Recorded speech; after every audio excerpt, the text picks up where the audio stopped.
Oh, welcome back to the Radio Gamescast. As always, I'm your host Ryan, and I'm joined by my lovely quartet of co-hosts. I guess it's your trilogy of co-hosts because there's not You make it four a of you quartet. unless I include myself. Um, is Wyatt, Alex, and Alex. Howdy. Hi. I, Look, it's been a chaos week. Wyatt and I have melted our brains playing the Battlefield 6 beta. Did we start playing at like 3 p.m. and then I think it didn't stop until like right before the podcast? Literally at podcast normal start time. We're starting 20 minutes late because we played too much Battlefield. oh my god. My brain feels like genuine mashed potatoes right now. It's Like great. I Can't don't wait. even know if I'm gonna have I don't even know if we're gonna have a coherent discussion tonight. To be honest with you. Look, well, we're branching out tonight. Tonight we're talking about board games. And the reason we're talking about board games, a lot of us play board games. All of us, I think, have played plenty of board game and tabletop-y stuff.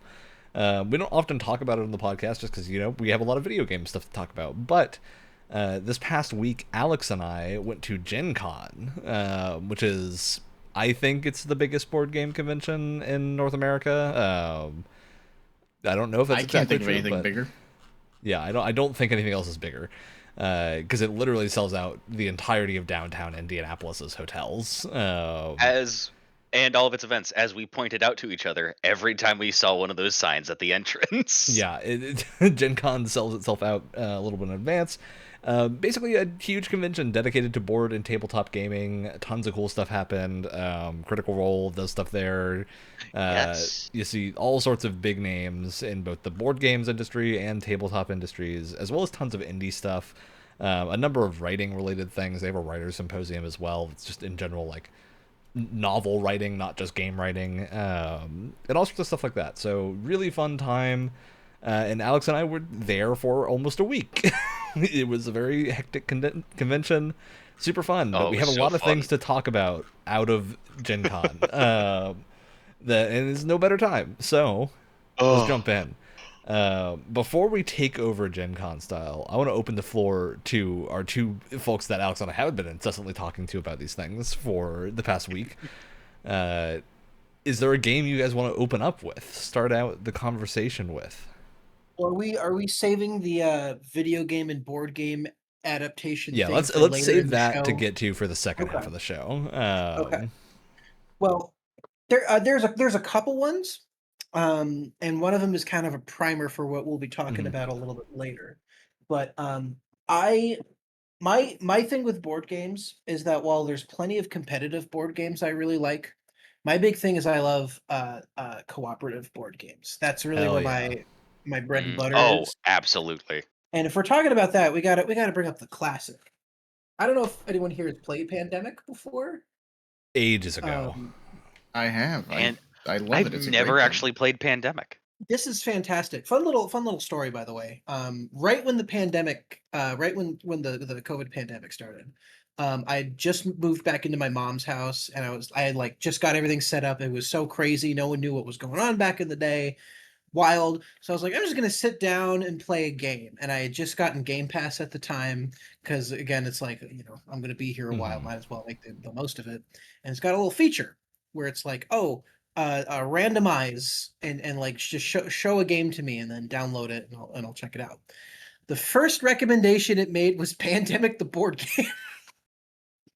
Mm. During all of that, which is Mm. hilarious timing. But no, this game is great. Basically, the entire board is the entire planet, and there's little. It has a lot of like the major kind of cities or areas of each continent, and everyone has a slightly different role. You move around the planet trying to cure different colored diseases that are popping up everywhere. And Mhm. then at the end of everyone's turn, more diseases pop up, and if they start interacting with each other, there's pandemics, and they start popping up all over the place. So you have to try and establish like medical centers, like research centers. You have to try and cure diseases to keep them from like exploding, and you also have to try and develop cures at the same time. And you're all working together and passing cards around and trying to do it before time runs out. And it's really hard. It can be really freaking difficult sometimes. And there's a lot of talk about like who should go where and the next step and everything. But it's so addicting. and it's so tense. Hmm. Yeah, I've played a couple of that game has quite a few variations on the rule set nowadays. I don't know. There's like 600 versions just of variations on Pandemic on different This eras, Pandemic or Legacy like too, which like I would say yeah, I is was one of the gonna bring big up. games that started like the legacy game I push. I played that when I was a freshman in college with some of my roommates and friends. That was a ton of fun. Yeah. Really recommend it if you're into Pandemic. I've only played it once, but I do have the World of Warcraft Wrath of the Lich King board game, Hell which is yeah. just Oh, Pandemic. It uses the same rule set essentially, but flavors everything with World of Warcraft Wrath of the Lich King stuff, and it's a lot of fun. There's some cool little models that come with it too. Yeah. And for people who aren't as familiar with board game terminology, that legacy is games that essentially change as you play them, and your copy will kind of become its own thing the further along you get. Yeah, Like, you make decisions and whatnot, unlock stuff. It kind of always is evolving forward. You're sticking down stickers onto the board to make changes. yeah. We Ripping up cards? Yep, we lost Yeah. a character. He died, so we just ripped it up, and that person had to play somebody else. Did you guys have secret envelopes in the box that you had to open at a certain time? Yes, I think so. It's been a while That since was I my played favorite it, part but I of think so. Risk Legacy. When I found out there was an alien faction. It's always Oh, funny yeah. whenever I mention that Risk Legacy exists to people, they're like, "No one ever finishes a game of Risk, so the legacy part doesn't really matter." Doesn't- I Yeah, but I it keeps you speak coming I back, speak in so you do I finish it. I speak in open opposition to that. I have finished 15 games of that, and I have Damn. won one of them. Nice. I think it's less that we don't finish it because I play it with my family a lot. It's less that we don't finish it, and it's more like, we'll just decide a winner here because we don't want to keep going. Yeah, eventually it kind of becomes clear who's going to That's how win. Monopoly goes. Yeah, yeah, absolutely. May it Yeah. rest in pieces. Another one that I have here, and like I said, is kind of a primer for what we're going to be talking about later. Has anyone played an Escape the Dark game before? I have a copy of it right over here, and I haven't played it yet. It's sitting I don't right think in I've front even of me. but heard I've of heard it. it's really good. This game is great. So there's also Escape the Dark Castle, which is like a fantasy version. This is the sci-fi version, and then there's another version which we'll talk about a little later. But this is great. Basically, everyone has like a character, and they have stats that they're either weak or they're fairly strong in or kind of average in, and a lot of it is just kind of chucking dice. You get these little cards that has this great like artwork on it. I probably should have opened this ahead of time, but it's fine. Everything's fine. I'll just keep talking while I'm opening the box. Just vamp for a little bit, you know? Yeah, it's a bit like if you like gamified kind of like a choose your own adventure almost. So you pick all these characters that have different stats in them and they have their own die. Um, ones that look like this and they have different so like oh if this person's really good, for example. Oh, hold on. The focus is acting up. So this person, oh Jesus, this is embarrassing. This person, for example, is really good with like strength or might, I think it's called. And so there's Mhm. going to be more opportunities for might or less opportunities for wisdom and that sort of thing. And you're basically rolling dice and you're trying to resolve these different cards that kind of remind me of like a choose your own adventure. So like it gives you some flavor text, a nice image, and then a lot of the time there's like a couple different ways to solve it that requires rolling different types of dice, uh, which can be really really fun. And you have to try and put your heads together in terms of like, oh, who's good with what stat, like who should roll and who should um, you know like do this challenge or that challenge. Here's another good example. There's just a ton of different variations and ways to go about it, Mhm. and it's really hard. There's like loot and there's your health, and there's very limited amount of ways to like heal. Um, Also fun, the way you track your health is kind of like a medical chart. So it's kind of like uh, kind of like in the hospital where it's like tracking your pulse. It's kind of like a similar thing where you draw and you kind of create like a line graph, which is really fun. But it's like very teamwork focused. You kind of have to talk out your actions quite a bit. There's like ranged combat and melee combat. It's very atmospheric too, which is really fun. Mm-hmm. Um, yeah, it's freaking great, and it's like the perfect size. It's like nothing's too small, but the box itself is very like portable. Which after dealing with some of these larger Easy to like board toss in games, a backpack and take somewhere. yeah, yeah, it's very very nice. Yeah. I'm a huge fan of games like that are like solo or cooperative. Is a system that I really like. I think now is as good a time as any to bring up Vantage. Yes. So Gen Con, I would say that the darling of the show, at least for our group, was a game called Vantage, which I wound up getting a copy of. I think Alex, you said you ordered one as well. Yeah. So Vantage is an open world exploration co-op game, which is a crazy thing for a board game to be, and it not just the open world part. There's board games that have been open world before, but it's an open world first person exploration game. Yeah. How the hell you do that? It's as close to a point and click video game that you can get being physical. Yeah. It's a really funky setup. Let me grab the bit of the box I have over here. I didn't bring the whole thing because I actually have a game setup of it that I've been playing. But basically, you play a character, you get your little cardboard cut out. These are accessories for the game, so this doesn't come with the base box, but not many other things you need. Little cardboard grid, basically, that you'll be putting cards in as you play. And the gist of the game is you're trying to like capture dice to keep yourself from taking harm. So like there's a little health symbol there. That means if I roll a health penalty, I can put the die there instead of having it apply. So you're going through like a big set of dice as you play the game and trying to last as long as you can, essentially, and complete a mission that you roll randomly, or complete a destiny that you find through exploring, or both. You can do both. And it's really creative how the game handles this stuff. You've got tons of Because you don't start things. out with them. You start out with a mission, but not a destiny. Oh, yeah. So I'll use the solo game that I played yesterday as an example of this. My mission was to conquer a city. And so I had to run around and like try to use conquer actions on cities, which took a lot of a stat called overpower. So there's like a list of stats in the right there, skills in the right there. And essentially a skill is a thing that you're going to be rolling for. So like the character that I just showed with the red sheet is good at overpowering, so she does a lot of cool overpower related stuff. Basically you'll get a number and a skill icon, and it's telling you to roll like an overpower test, essentially. And you roll as many dice as the number says, or you spend as many tokens as you can to reduce how many dice you're rolling to have less risk of a penalty. Because it's a 50-50 anytime you roll one of these challenge dice that you're going to have a bad thing happen. And you can be rolling a lot of dice. So like there's checks where you'll be rolling 5 to 6 dice pretty regularly. And you want to minimize the penalties that happen because you can only take like 4 or 5 in a specific stat. So like you have 5 health to start with or 4 health to start with.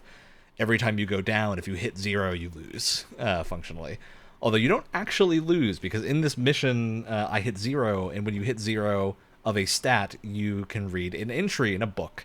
Like this is the book for looking somewhere, and it's got just filled with entries that are texted based on every action you can take. Let me find one that's like not super spoilery. Here's a good one. So there's like this is like listen to a sentient plea for aid, and it tells you what to do when you're on that. The number there is the card that this represents, which you'll get cards that are first-person vantages of where you are on this planet. With like a little compass in the top and whatnot. You can see like the compass is there. So you'll have like a list of locations you can move to and whatnot, which will be rolling dice. And you're the only player that can look at this Vantage. There's information on it that you can read out, but you'll have a first-person view of where you are in the world. And that can clue you in, like, okay, maybe I want to move north towards a landmark that I see, or maybe I want to go east or west, following the advice of a creature that is here that told me something cool is going to happen. So it's this wild game where you're like moving around, trying to find stuff, trying to complete missions. But in the mission that I had, it was like conquer a city, but I didn't really get anything good for overpowering. I got a ton of stuff good for looking around and like talking to creatures. So instead, I went to a city, and instead of trying to overpower and conquer it, I went to talk to a blacksmith who offered me his shop. I then bought his shop and spent the rest of that game owning a blacksmith shop complete with a mini game in order to Oh And my then I got God. a Destiny. God. Instead of having a Conquer thing, I got a Destiny that was make a life on this planet owning a blacksmith shop. That's awesome. Holy shit. And was able to complete the game through that method instead of actually Oh doing my a mission. God. I don't think is that book that has all of those events in it. I feel like that So has to they're be split up pretty- into the books 6. So themselves? this is one Yeah. of them. It's But not they're particularly relatively big. thin. But Yeah. the events are crammed with tiny text. Yeah, they're like each one of Yeah. these is an event, and they'll Oh, tell you There's what that, to do. and there's over, as far as total cards, I think in the There are box goes, there's 1,800 just about. 1,700. I think 1,708, not including a few extra cards and a pack of spoilers, which I haven't opened yet. But it's wild. There are crazy mechanics here. Like the rulebook for this game is really small. It's not very big. It's really simple. Like all the rules are on this back page right here, and this kind of tells you how to play. The way the game kind of goes about the complexity here is that there's a rule of universal thematic fun to Vantage, which is the idea that whenever you're confused about a thing, what should happen is the thing that's most thematic and most fun. It's kind of a counter to a few games will have things like, oh, this is the rule of like GM failure or whatever, where you have to do whatever's the worst result. Vantage is like you have to do the thing that's most thematically fun.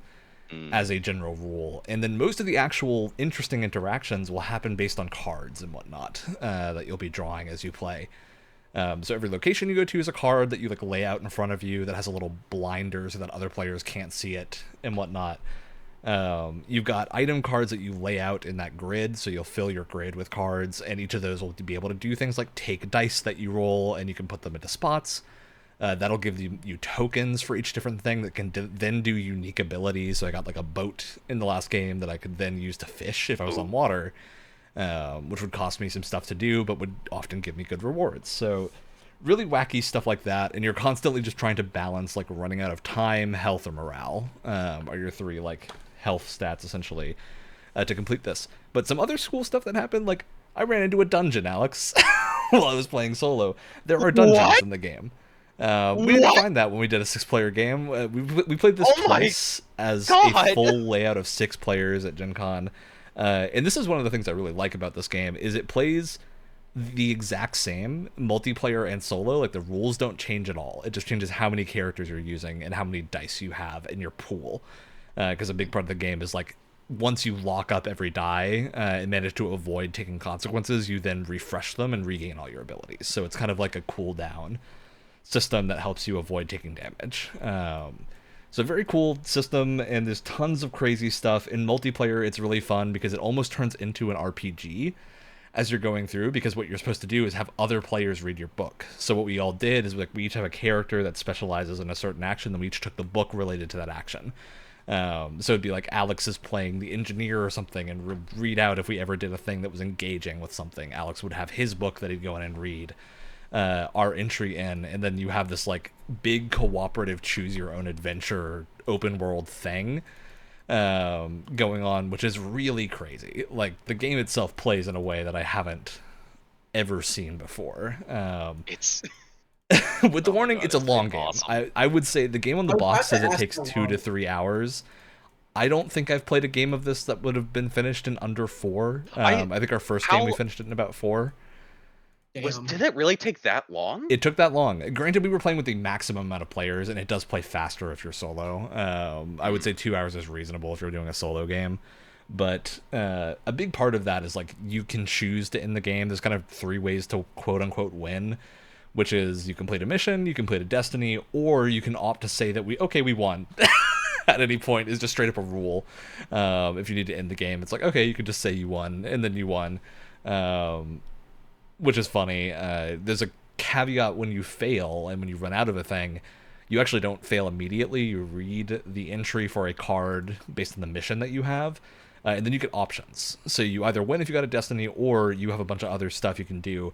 So for Vantage of the Conquer the City one, I ran out of time at a certain point, and my option was to get essentially one last try, which was taking all of the dice that exist for the challenges, refreshing them, and then you roll all of them. Oh my and God. however many symbols come up negative, you add to your stuff, so you kind of get one last chance to keep going by rolling these. And I rolled real bad. I only got like 2 additional things, but it was enough for me to be able to finish out and like win the game legitimately that way. So yeah, super cool system. Really fun in a group, really fun solo. I'd say this is one of the better solo games I've played. I actually think the best number for this would probably be 2 to 3 players. I think 6 is maybe a little much, just because it takes really long with 6 players to get around the group. Though it's very fun to like get into the kind of role playing of the game, and each of you are like trying to hurriedly describe what you're seeing to the other players and go like, can someone help me with the situation? What do I do? As you're going through the game. And as I've played more games of this, the fun thing about it is it kind of reveals itself to be a like traditional roguelike in a way, where you don't carry anything between games, but you get knowledge of the game. So the game is like, yeah, you're not going to get additional things by playing, but you will be able to use the knowledge you have to continue going. So like Alex had found a like lotus root at one point during our session before. Yeah.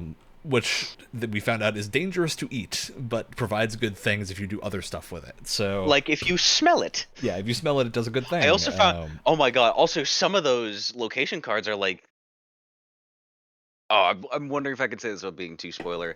There are hidden symbols in some of the cards, and noticing that can start a whole side quest. Yeah, there's a whole side quest related to that stuff. There's a book of secrets, and the back half of the book of secrets is actually just a glossary, and it tells you, hey, if you're really confused about a term, look in the glossary back here, and it will kind of describe what things are. So like we were confused about a thing called runes that had shown up on a card, and it just turns out runes are actually really simple. They're just the little symbols that you see like on the side of this. So not too hard to understand. But yeah, really fun as you go through it. Tons of unique stuff. I found a puzzle the last time I was playing, which had me pull out cards which don't have any information on them. I had to rearrange these cards into 3 different symbols and then have essentially write down a passcode to then look in the book of secrets to see if I got it correct.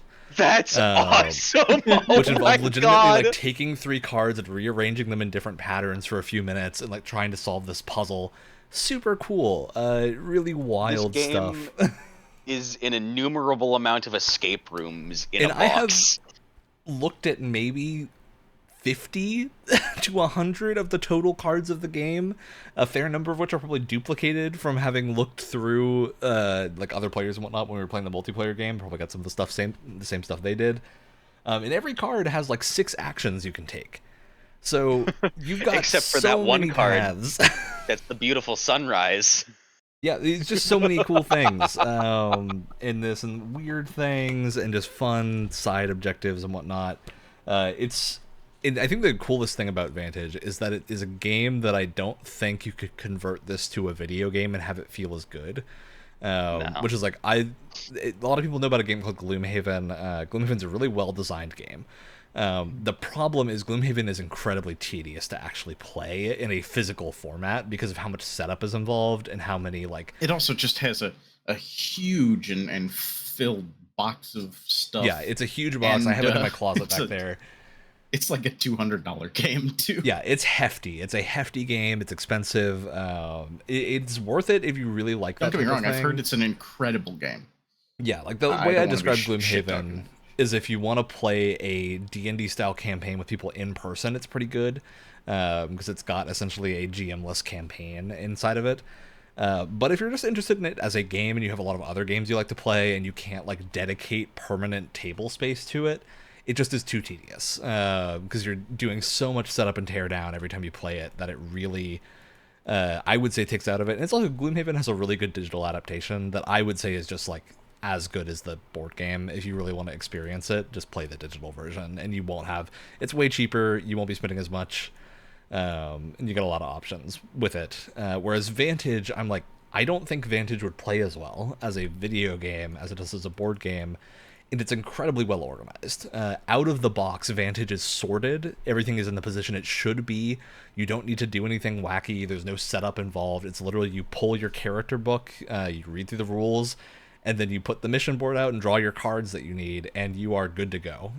Setup is incredibly fast, and teardown's pretty quick too, although it takes a little bit longer because you have to put cards back in order. So every card has like numbers relevant, telling you where they should go in the box, and you kind of have to follow through that stuff. But it's really simple and easy to set up, and yeah, very, very fun, heavily recommended, especially like co-op stuff. Like, yeah, super cool game.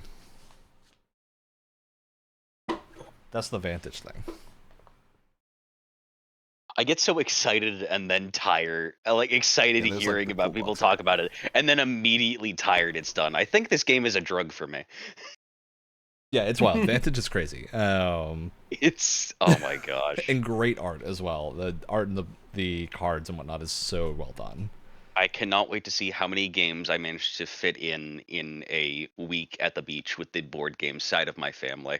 Oh yeah, with this. yeah, super good. Oh. Who else has got a game they want to talk about? The other two that I brought are for a later discussion.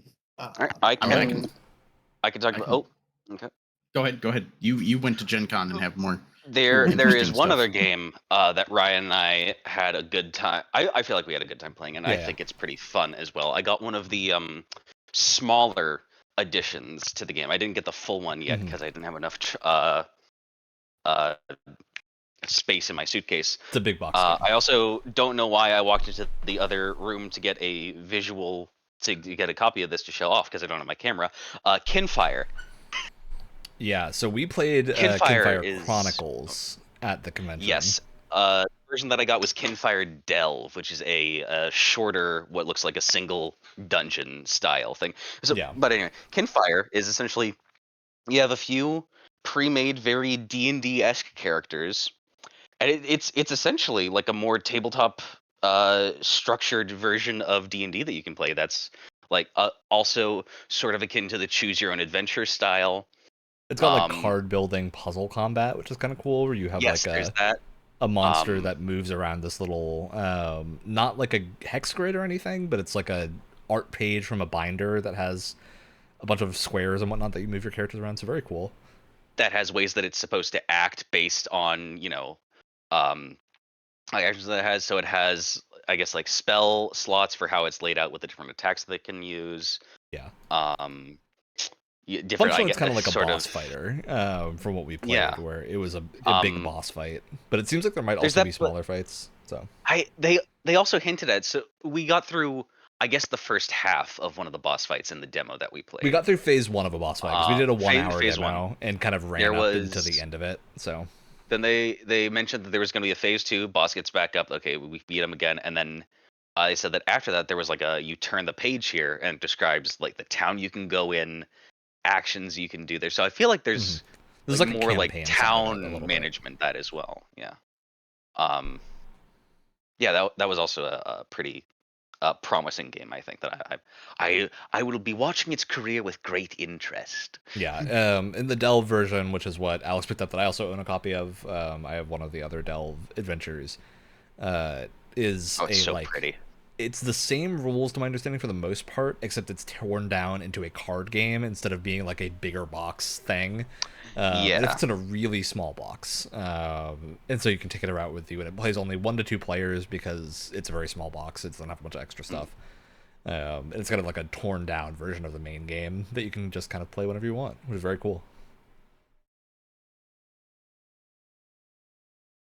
Yeah. Also, the art is incredibly pretty. This one's not my game recommendation here is not one that's particularly new or anything, but one I basically take the opportunity to recommend at any time is pretty much any of the I think the system is called Sherlock Holmes Consulting Detective. Oh, any of those games. There's like 3 or 4 versions of the Sherlock Holmes one, and fairly recently they did one that was Lovecraft themed, and they all have about the same rule set. The Lovecraft one had slightly different rules, but overall the same. And I highly recommend them to anyone because anyone can play them. The rules are so intuitive and light. It's really just you're going to pass around a book. There's like you set up a big map on the table. There's a couple of other documents or like newspapers that you can go through for clues, but it's basically just a big map, a couple of handouts, and a book that has all the stories in it, basically, for each mystery. And then from there, you just pass around the book and decide where to go next to look into further clues on the mystery you're trying to solve. It ends up being really simple. I love to play it. I've played it with my parents. I've played it with all kinds of groups, and it's pretty easy to pick up and play because the rule set is so simple. So it's a lot easier to get somebody to agree to it, and a lot easier to just sort of pick up and start playing. Where I've had like a game night where we decided to play it because I had a couple people over, and we were just like, I don't want to spend all this time learning the rules to the Dune Imperium board game. Oh my god! Why don't we just play? Which I have How heard is thick very is that? good. Is that about Scythe level? Do you think? I don't know because I can't get somebody to agree to play with me. But it's always a ton of fun, and it's pretty good for all ages too. There's murder. You're trying to solve a murder usually, not always a murder, but often enough. But I love it murder. doesn't get too violent or anything. So I think it's a great game for like a family to play.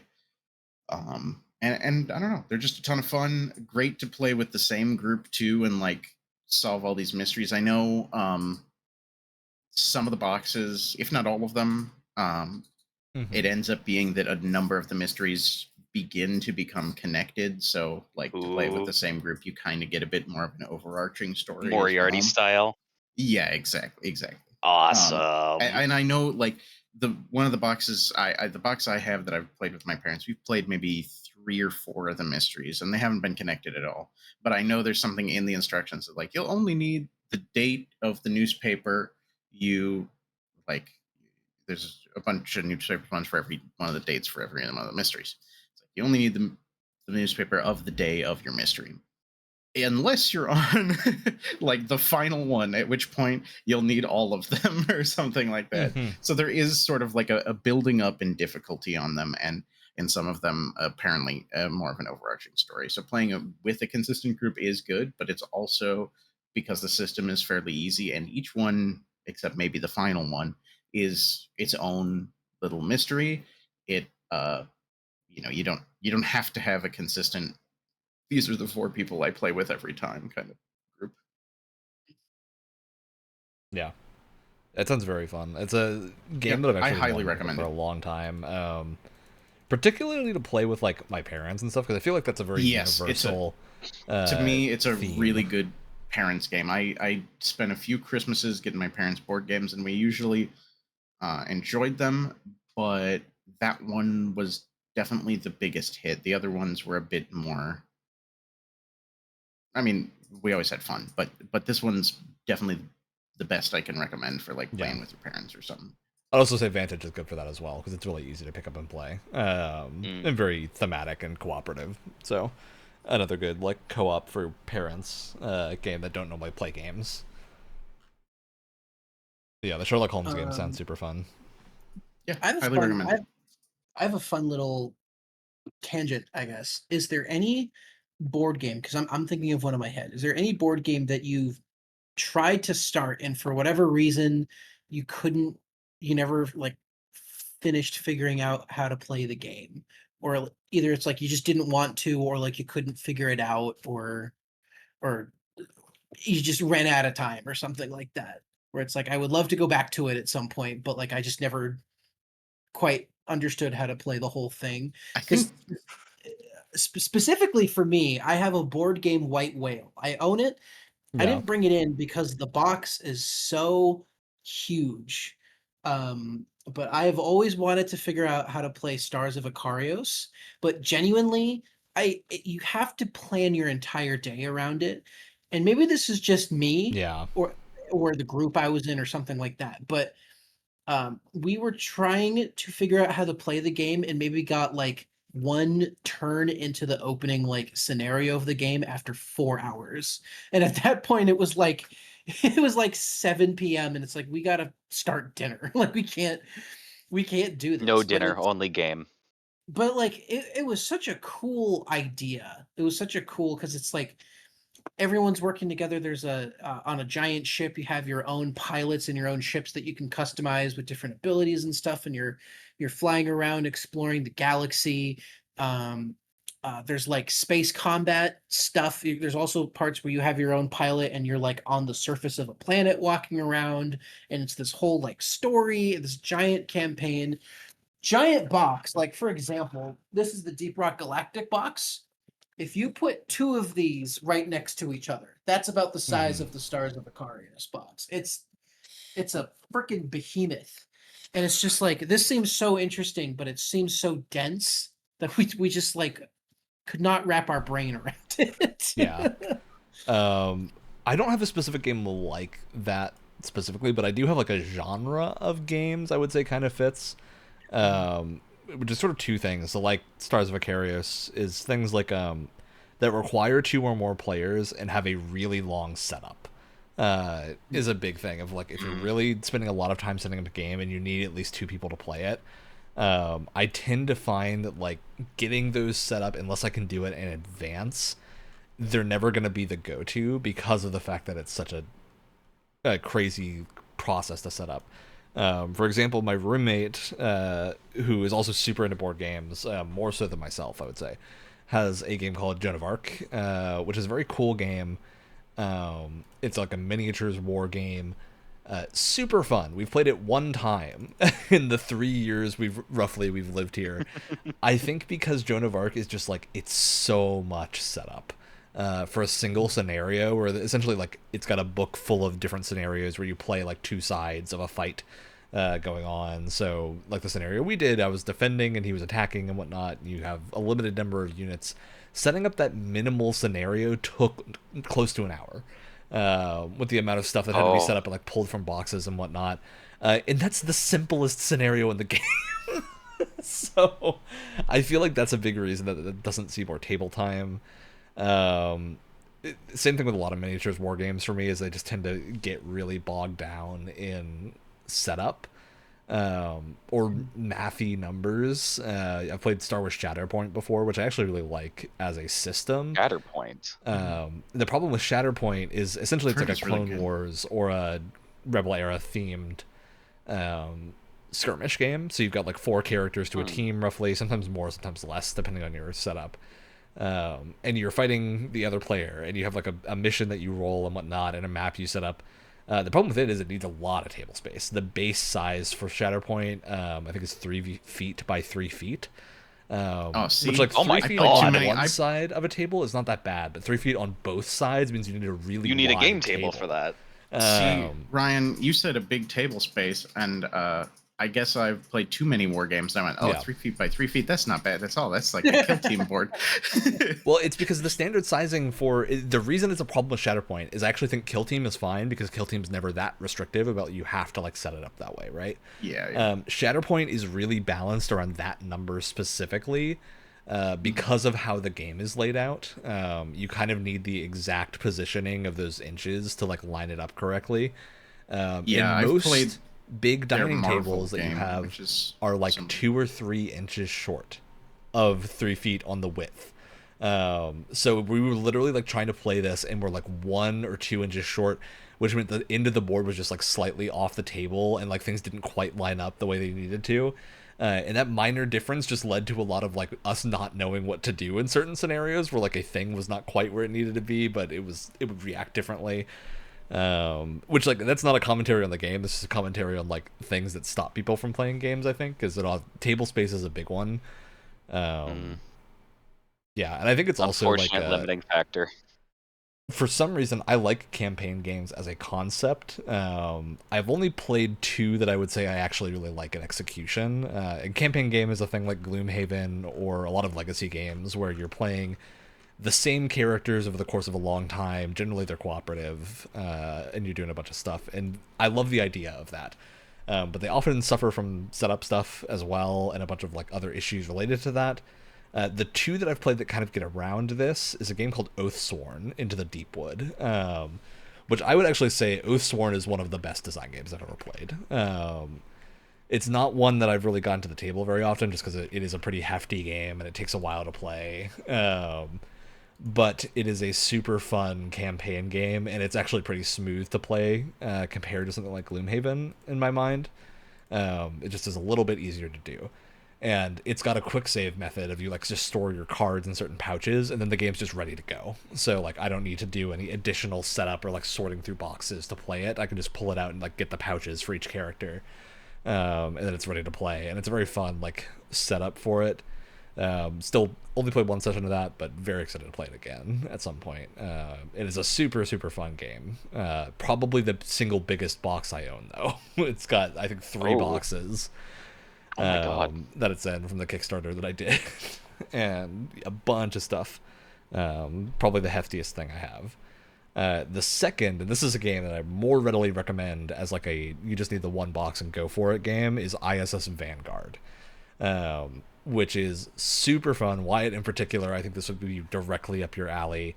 It is sort of like a Mass Effect campaign in a board game where you have a thing called the ship binder, which is your like binder of saves that works as functionally the tutorial and the game flow as well. So it's really easy to play the game because you just pull out the ship binder after each session. You go through, everything's like saved as you do it. So the ship binder just exists in the state it's in, and that keeps your cards like saved where they need to be, and easy to set up. So as you go through the ship binder, it'll be like, okay, it's time to look at your ship upgrades, and these are your options and whatnot, and here's the resources you have in this little pouch. That's what you have to access and whatnot. So it's super quick to get back into, and you don't have to remember things, which is really good, because compared to a lot of other campaign games, like Oathsworn is kind of hard to go back to just because it's been a long enough time that I feel like it would be hard to remember what we were doing at the right time. But Vanguard just keeps all that stored, and then you like depart on a mission to a specific planet and whatnot, and then you pull out a little map in a binder that shows you where you are, in a way that's very easy to parse and whatnot. And just a super cool system. Yeah, ISS Vanguard I would say is like the funnest and easiest to get to the table campaign game that I've played. Because I've looked at that one too. I was looking at both, and I heard that Yeah. Vanguard was a bit more approachable than Ikarios, and I wanted to jump for that one. But both of these games are like over $100 easily, and I saw Ikarios on sale for $35. I was Yeah. like, well, Oh. I am never gonna see a deal like this again. I feel like I have to do it. Mm-hmm. And also to mention, ISS Vanguard and Oathsworn actually both are games that have a companion app that isn't necessary. You don't need it to play the game. But the handy thing about the companion apps for these two is they're narrated. So you can go through and get narration, and like Vanguard has a music playlist that it can play as you're playing that's like thematic, spacey, sci-fi music. That's pretty sick. For different scenarios and whatnot, which is really cool. It handles a lot of the like in Vantage, I'm flipping through booklets in these games. The app has the booklet stuff inside of it. They also have the booklets if you don't want to play with them, but you don't need the booklets if you're using the app, because it'll just like give you the options, then tell you where to go, and then show you what happens, which is nice. Yeah, really cool system. And I think a lot of people would gel with Vanguard because it is a nice like cooperative, easy to understand space exploration game. It was very cool. I chose wrong. Damn it. Ikarios looks really fun, but ISS Vanguard has been a great time. That Ikarios, said, I feel like is what happens when a designer is never told no, and it just puts in everything. Like there's like 4 different boards that you have to keep track of. Like I'm not kidding when I tell you, like the first time we tried to play this, we just played it inside of like a 3-season porch at my girlfriend's place, right? We had it on the floor, and granted there was a lot of, larger chairs and stuff in there. We didn't have enough space for everything. yeah. And we were trying to spread that on the floor.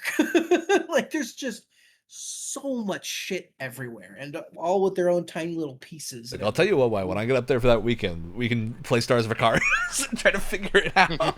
Listen, you want to brute force it and figure it out, please. It's like I said, it's my board game white whale. Yeah, I mean, Ikarios, from what I haven't played it, but from what I've seen of it, does look very cool. I think it definitely is just like a bigger space that you need for that one. Because like ISS Vanguard does have 3 or 4 different board type things you pull out, but you only need one at a time. Like you're either using the binder or you're using the map. You're not using both at once, except for when you're putting the game away and you like reference the map to put things in the right spot. But generally speaking, you're only using one of the things. Then you have your little player boards. Yeah, which makes it much simpler to do. To mention, though, ISS Vanguard is made by a company called Awaken Realms, who I have a few games from and generally really like their stuff. They have another game called the Tainted Grail, which people might be familiar with in video game form, because there's two video games. There's Conquest, which is a like roguelite card game, which is really good. And then there's I think Fall of Avalon. What is it called? The Tainted Grail. open up my Steam Fall of Let me library. Avalon. pull it up. Yeah, Fall of Hey, Avalon. Yes. Fall of Avalon is the first-person kind of like Bethesda-style indie RPG, which is also super good and is a great way to like get into that universe. I think Brett put it really well when it is very sort of like Elder Scrolls style, but it's also what he described as a Kingsfield like Yeah, I game mean, where it feels a lot better more combat, slow and for heavy. sure. Yeah. A bit more weighty, which is in realm with Tainted Grail, because Tainted Grail is kind of a hard game. At least the board games, they're like pretty brutal with the rules, which is cool. They're very fun. The thing that I have gripes with Awaken Realms though recently, and I bring this up because of a game called Dragon Eclipse, which is essentially inspired by Pokemon monster taming game. So it's 1 to 2 players.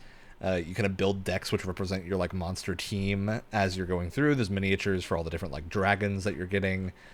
Really cool system, and it's got a ton of great ideas. Like as you go through the box, there's like booster packs that you open at thematic times to kind of feel like a trading card game, but they have set stuff. They're not random. They're like, oh, it's open this pack, and you'll get like the cards that it represents to feel like a booster pack, but it's actually seated with the game. Really clever things like that. But there's a bit of controversy with Dragon Eclipse specifically, in that it seems like the first time they've kind of gone into AI stuff, which is really wacky.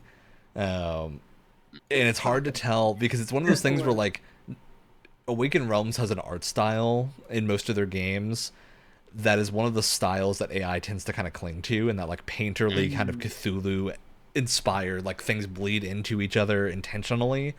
So it's kind of hard to tell a lot of the time with their stuff because that is just their art style. Like if you look at Tainted Grail's artwork, that is what Tainted Grail looks like. And that game existed far before AI was a popular tool. And it's just hard to tell looking at most of their Dragon Eclipse stuff. It's clear that like some of it used AI, but it's also unclear if like the writing might be AI stuff as well in that game. And it's really weird, but it's also hard to know because there's a lot of like, we obviously don't know for certain what stuff is actually AI here aside from what they've actually disclosed. Which yeah, that bit has soured me a bit on Awaken Realms stuff because it seems like they're kind of going full speed into it. Yeah. As AI gets better and as people learn how to integrate it with their own work and kind of combine the two, it gets harder and harder to tell. Because you'll see a lot of people who use AI art now, they'll like generate something and then it's like, oh, I'm going to change a little bit here and then there and then regenerate that, and it just kind of becomes this like AI soup of like weird shit, and then it kind of becomes hard to tell what was their work and what was, the prompt, you know. Yeah. Yeah, always a shame to see stuff kind of go that way. It's just hard to know what exactly is gonna happen long term with that stuff in tabletop. All right. Well, I think it's about time to move into the video game conversion talk and go into why it's a big thing. But first, I do want to mention there's a few TTRPGs that have been really big recently. So D&D has its whole thing going on. Everyone knows that Daggerheart's brand new and is showing up big in the tabletop Yes. realm. Alex and I have referred to a few times playing a game called Fabula Ultima, which I want to spend a few minutes kind of singing some praises of, because Fabula Ultima is another game that like I picked up the new book at Gen Con. Very cool. The author of the book and the writer or the designer of Fabula Ultima's system is there at Gen Con all 3 days and like doing tons of like signings and whatnot, which is super cool because he's just like behind the desk at their booth, and you can go in and get your stuff signed and whatnot as you're buying them, which is really fun. I have a whole signed set from last year, and then I got the new book signed this year. super cool system. It's a JRPG inspired tabletop system focused on being pretty fast to play.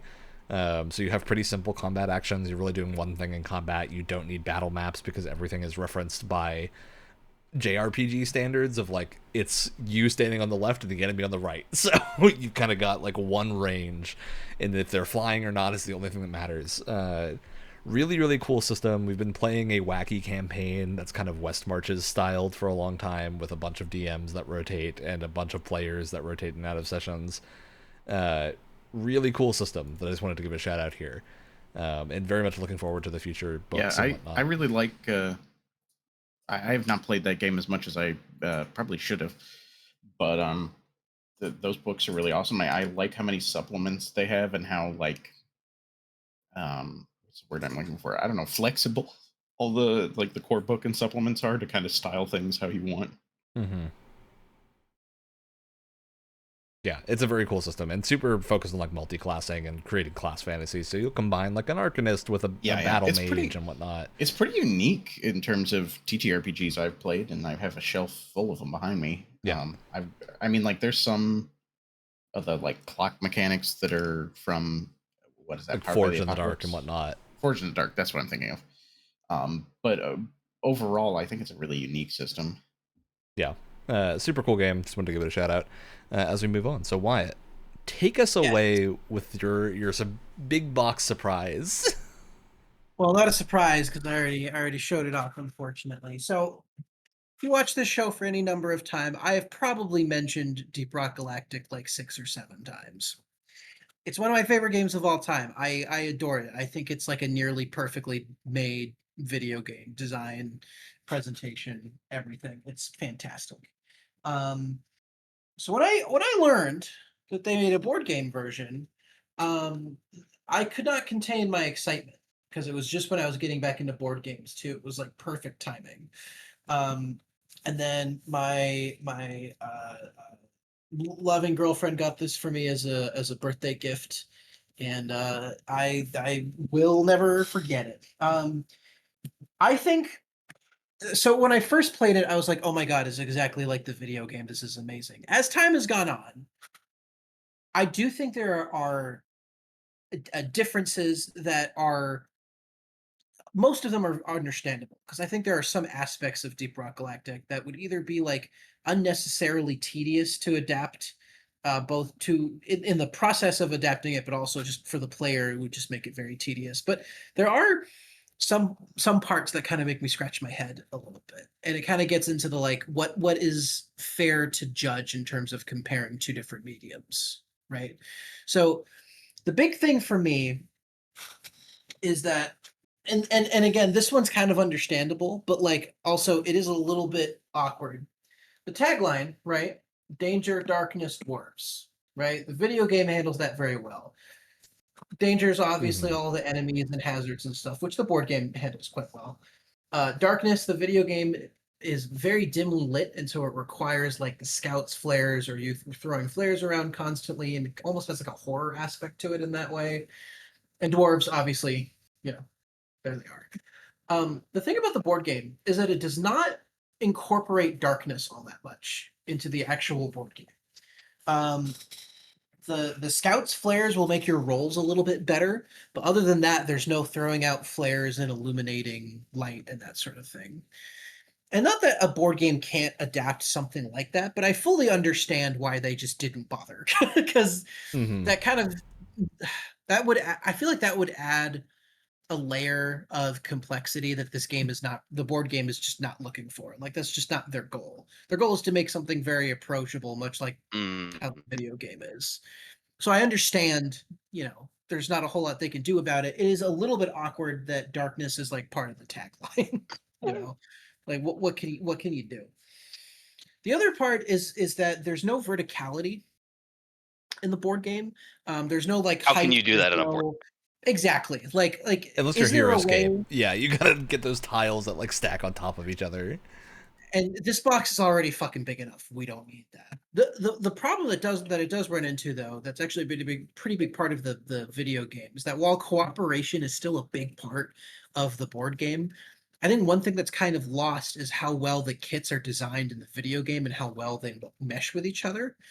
So, like, for instance, you have the engineer, he's got his platform gun. There's stuff up on the wall that you need or want to collect or whatever. The engineer shoots a platform right below the resource, and then the scout uses the grappling hook and gets it. Classic combination. Like, Hmm. great example of how everything works together. Because we don't have the verticality, almost all of the like traversal tools, or at least half of them, are basically the same thing. Like to use the zip line launcher for for the gunner, or to use the platform gun for the engineer, is basically used as the exact same thing, which is you fire it and it creates a way that you can get across chasms that are in the board somewhere. Like they're very similar, and there's no ways to really like mesh them and make them kind of work together as like a co-op piece, right? The only truly unique one is the driller, which still allows you to drill holes and stuff, which is still very useful. Um, and so there's a lot of awkward things like that that can't really be translated, and it's fully understandable. However, my real complaint comes in when we get to the supply pods. Here's the thing: in the game, you collect enough of this resource, you can call in a supply pod. Everyone gets ammo and health back. Super helpful. You call them in a bunch of Hmm. times. Same thing happens here. But here's the weird thing. In the video game, when you call down a supply pod, it automatically gives you 50% of your max ammo or of your max health. Yeah. Okay. It's just like a flat 50%.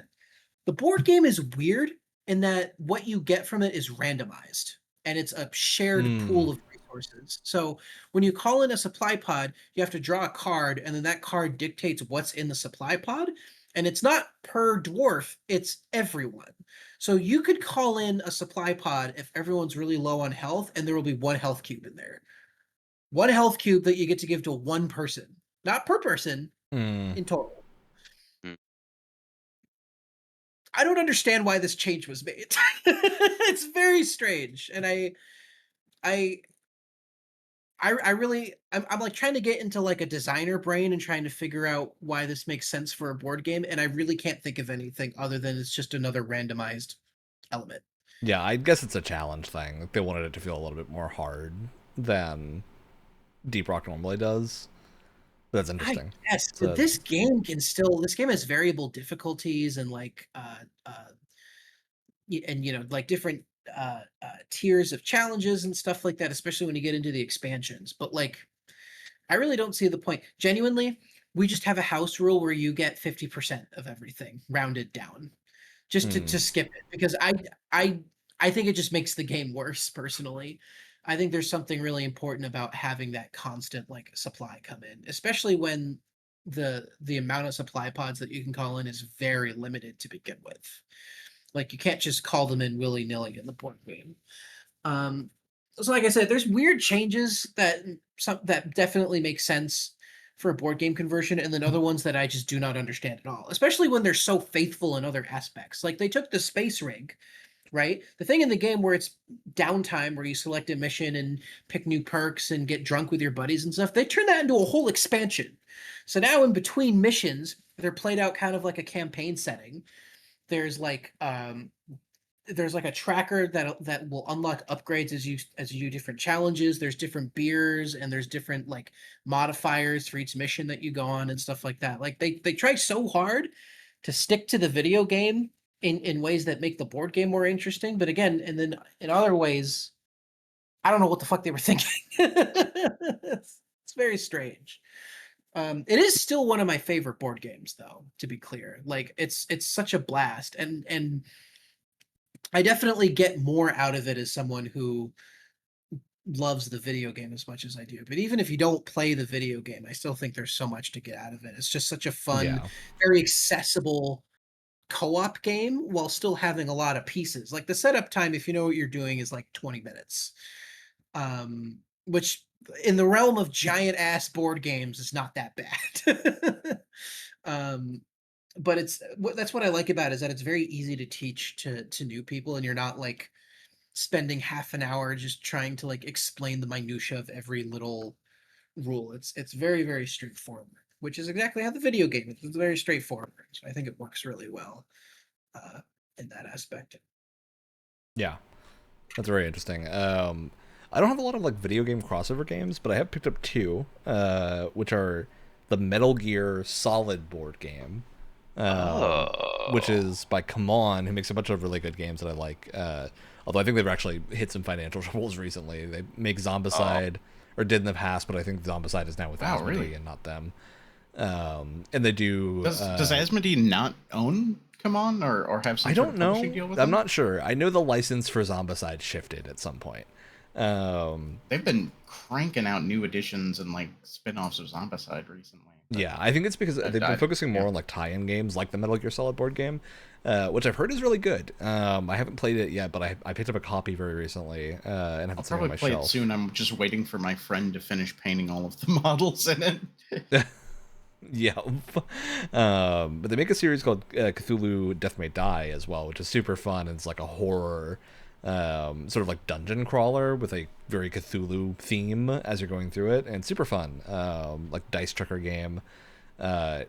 The other like video game inspired game that I have picked up is Elder Scrolls Betrayal of the Second Age, I think, or Second Era, one of the two. Ooh. Was that the game that we were trying to get tickets Yeah, I tried to to get us at Gen a Con? spot to play for Gen Con, but they that game is very popular right now and was very hard to get a spot to do. Um, it's a Betrayal of the Second Era. That's what it is. Very cool game that's like made by a company called Chip Theory, who does fascinating games that focuses on like they use a lot of like poker chips as components in their games. So every enemy is like a poker chip with numbers on it and whatnot that cycles through, and it's a way that makes it really easy to run because of how everything's sorted and you like stack things on top of each other at the start to build things.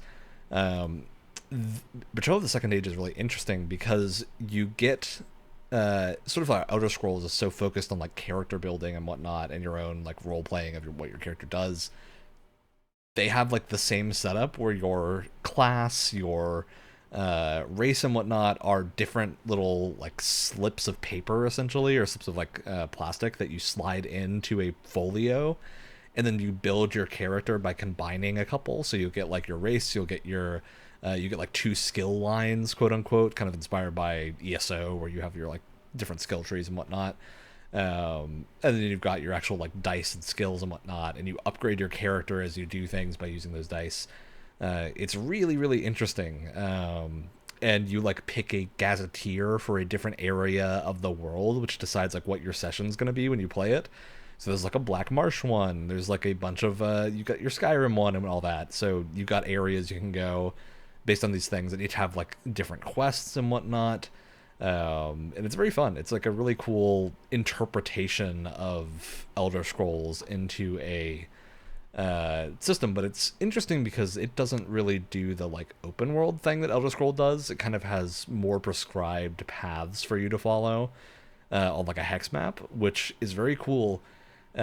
Which at the time I was like, oh, I don't know how they would do open world, and now I'm gonna cycle back to Vantage because Yes, there more.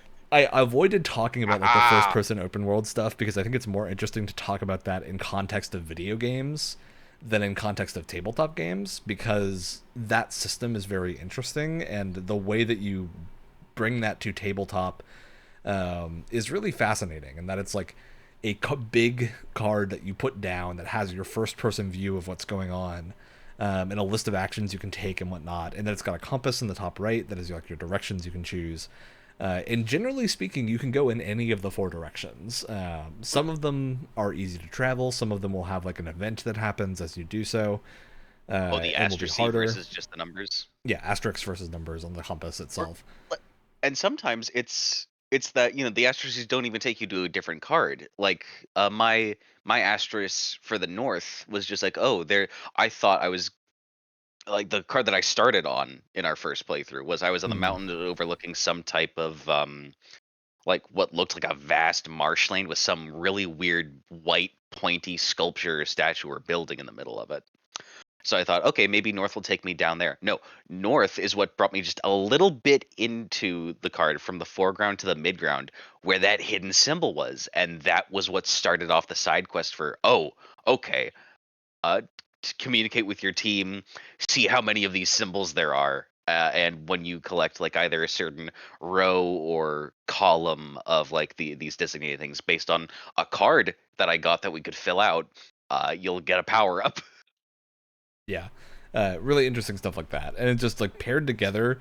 I think it's actually like a really good interpretation of open worldness, because like I had cards in the solo game that I was playing that one of the things I got was a quest, which is different from a mission or a destiny. It doesn't finish the game, but a quest that said, "Hey, put a flag down in 3 of these like 6 different areas." And then it had like a little map of how to get to these areas. So I would go and like do, okay, go here, put the thing down, go here, put the thing down, go here, put the thing down. And that had like a little mini arc of an elderly alien thanking me for completing like a ritual that he had wanted to do and was getting too old to actually do. And then that card became like a really good benefit for the rest of the session as I was like playing through, as I like put it to my grid. It is really fascinating. Like they actually managed to get proper like open world emergent events randomly into this board game, and that event was a one of like the 6 options. It only triggered because I did one of those 6 options, or elsewise it would not have happened. Which is very interesting. Oh god, the other thing that's sort of like, sort of honestly, like the closest thing I can liken it to is like the Ubisoft Tower situation, like in their design, where one of our missions, or I think on the first game that we played, was okay, we need to find a tower and scale it. Oh, we did that. Mm-hmm. And as I was playing, God, what was it? The Navigator, I think, at that point. I did something where I was able to get access to a map of the world. Yeah. And I could see it. And there were pinpoints where all the different towers are marked, and there's clear like landmarks and geographical features and things, where just like where based on people's descriptions of the cards that they gave, I could loosely like tell where they were. I'm just like, Locate them there's a on the tower map. just north of you, or there's a tower like to the east, or you need to pass this volcano. It's in between these two. Yeah. That getting a map reveal was magical, just like it was in a video, because the art for it is just wonderful too. Oh, Yeah, super cool game. If you can't tell by how much we're talking about it, but yeah. I think it's interesting just because of it's one of the few games I've played that I can see it doing so many things that board games tend to not attempt, because they often fit better in the realm of video games. But again, like I don't think Vantage would convert to a video game as easily as something like Tainted Grail did into this like first-person RPG and whatnot, which is like a hard turn from what the board game is, but makes sense for the setting. Vantage as a video game would just kind of be like a Mass Effect or something in a weird way, or No Man's Sky is probably a better interpretation of what Vantage plays like to video game terms, except it's only on one planet instead of going around. Maybe that's what it is. Maybe Vantage is a teaser for Light No Fire. Oh my god, can you imagine? Amazing. Can you imagine? Actually, yeah, we've actually partnered with Hello Games for this. Surprise! In the spoiler deck, it's just like sponsored by Hello Games. Hey, by the way. In there, it's got a promo code for Vantage or Oh, something. Here's a promo code for Light No Fire or something like that. Oh my god. Yeah, very interesting. Another thing is horror. We haven't really talked about horror in board games because horror in board games is really difficult, I would say, to actually achieve. Yeah. It tends to be tied more to mechanical difficulty in board game stuff. Like Cthulhu Death May Die is ostensibly a quote-unquote horror game, but really it's a dungeon crawler, just with a very different theme. It plays very similar to Zombicide and whatnot, where it doesn't end up feeling very horrific. It feels more like you're just fighting a losing battle and have to like pick your path, though it does have a very interesting sanity system. A game that I haven't got to play yet, but I've picked up a couple things of before. It's very interesting because it's a solo only game, is Final Girl, which is a really I've been wanting to pick that up for a really while. cool system. It's very cheap to pick up. I might have to pick it up if I knew it was solo only. Yeah, so Final Girl is a solo only game, not meant to be played with multiple players. The gist is it's kind of like if you imagine like Dead by Daylight as the sort of horror anthology thing for video games, it's kind of that, but for board games, where like there are different modules based off of many of your favorite horror franchises or like genre picks and whatnot. There was And even one that was based in Gen Con. yeah, the one at Gen Con is based on, I think, Scream, but it's also like Mm. set in a convention center. So you can like, there's a bunch of events based on the convention center stuff. That's fun. To my understanding, the way that works specifically is that the villain, because you're at a nerd convention, you can't tell who the villain is because of cosplayers. And so you have to like uncover which cosplayer is actually the monster, essentially, and that's like your victory condition. Uh, Again, haven't played it, so I could be a little bit wrong about that, but that's what I've heard. It's super interesting game because of the fact that like it's in little VHS sized boxes, and you have a core box, and then you have the various adventure boxes, and you pick like the core box, and then one of the other adventures, and that's your game session, which is super cool. After getting back I, into board games and seeing how big the boxes can get, I have valued more and more as time Yeah. goes on. Games that just like one tiny little box, like I said, Dark Sector, just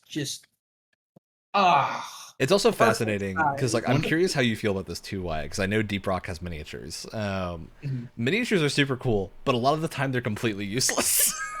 Like, 100%. I wanted yeah. to get if this was just generic sci-fi co-op game, I would probably still be into it, but I'd get the basic edition and not mhm. like the deluxe edition. I got this edition, or I wanted this edition, I should say, just because I'm a big Deep Rock person and I like having minis of Yeah. one of my favorite games. But for me, going forward, it has to be something that I'm truly passionate about to want to get the minis for, because my God, bringing this to other people's houses is like stupid. It's basically like a third of the size for the standard edition, and that's Yeah, like way more doable. for sure. Yeah. Well, I've become Ryan, Super like cool. an anti-minis person at this point almost, in that I actively prefer to not have them. I really like that Elder Scrolls Betrayal of the Second Age has your characters are poker chips and instead of minis, so they're like economical with their space, though they're super heavy. They're Well, like you know what I- else I'm okay with? I'm Is Say the- that, but it's also a cardboard shame that I have cutouts on, like, also, little- because of Gen Con, just gotten into painting minis now. I was Well, gonna say I'm the opposite. I've bought board games just for the minis. so I specify that because I did do that, and now I have a huge pile of gray things that I haven't painted that need painting. That's fair. That's fair. I don't think As do I. that does nothing for me. Yeah. In fact, I've been wanting a friend of mine to paint these for me forever, and we just haven't found a time to coordinate that. Mhm. I do Yeah, like minis are when a interesting. game will have like cardboard or paper cutouts of like characters or whatever it is on like little stands, because then you can kind of unfold those and those lie Yeah. pretty flat, and that kind of scratches the minis itch for me well enough. Well, I've actually found my And favorite it- thing is the acrylic like little standees that I've seen certain games use, where they're Oh, yeah. instead of Those are cardboard, yeah. they're acrylic, so they're durable. And Kimfire they have uses like those. artified. Yeah, Kimfire used them, and they're super good because they're like you have the character art on them. They're see through aside from the art, so it feels like a mini. They really don't take up much space though. Yeah, and they're the same like space taking as the little cardboard standees essentially. So they're very efficient in terms of space that they take up. Yeah, there's Which I like really like. I wish in, more in, games would do those. in the Deep Rock game, there's like 4 layers of plastic trays that you put stuff in, right? Yep.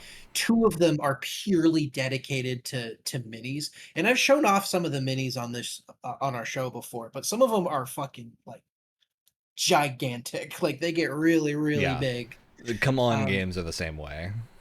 yeah, and they're cool and they're really neat, and I love like when we're in mid game, just like taking a look back and seeing all the minis and all the stuff going on. But my God, putting them away and transporting this fucking box around is a gigantic pain in the ass. Yeah. One of the things I like about ISS Vanguard in regards to minis is they have minis for the player characters, but not the other things. Unless you buy you can buy minis for them, but Yeah, why would I'm you? pretty sure. I'm pretty sure that's what like the base, the regular version of Deep Rock is that they have minis for for the dwarves, and then everything else is like a cardboard cutout, which is like totally fine. That Yeah. totally gets the job done. It's really interesting to think about those. So, to go back on your topic of horror games, and like interesting mechanics, because it's kind of hard to be scary as a board game. Mm-hmm. I think they're, at least personally, I think they're kind of inherently cozy games. I did pick up. I haven't gotten a chance to play it yet. I did pick up an interesting TTRPG. It's kind of meant for a one-shot sessions. I don't know if you've heard of the game Dread. Oh yeah. Which uses it's skill check decision mechanic. Rather than rolling a dice, you pull from a Jenga tower. Oh, fun. And it's meant to be like a horror RPG game. And the mechanic basically is like, well, early in the game it's going to be easy, but then as things heat up storyline wise, every single skill check you're making is harder because it's a Jenga tower. Mm-hmm. And the game is over when it crashes. That's really that's fun. my understanding. But I probably will try to get a session in around this Halloween. I always like to try to do a TTRPG for Halloween. It very rarely works out. Almost every time people cancel on me because they get busy. But it's either that or the Alien TTRPG for me this year. Yeah, it's super cool. I really want to get to playing Final Girl and see how that works, because from what I've heard, Final Girl is an excellently designed game. And I'd actually say, like, the board game that I felt the most tension, not necessarily horror, but tension in recently, is legitimately back to Vantage, because Vantage has the way that the like health system of that works is you have time, morale, and health. That is your markers of if any of those hit 0, you lose, and the dice that you roll have 3 faces that don't hurt you at all, and then 3 faces that each is one of those. And a big part of Vantage is that you don't get to see the cost for doing an action before doing it. So you have to kind of guess like what's going to be challenging by looking at your card and like figuring out what the situation is. Because if you're rolling, like if you suddenly have to roll 6 dice and if you get a really unlucky roll, you could just die. Like in that roll, even if you're pretty capable, because you rolled all your health down to 0 and you've just got to deal with it. I can't soak any of this damage. Guess I'll die. Which was really interesting and affected my decision making while I was playing it, because I was in that dungeon that I mentioned. I got taken down to 1 health and 1 time remaining, and so anytime I had a die that I had to roll that I couldn't manipulate through my board of cards that I'd gathered over the course of the game, it was incredibly dangerous, because like if either of those came up, I just have no ability to deal with it at that point, or I have to use a very limited resource to re-roll a die in the hope that it doesn't land on one of those faces again.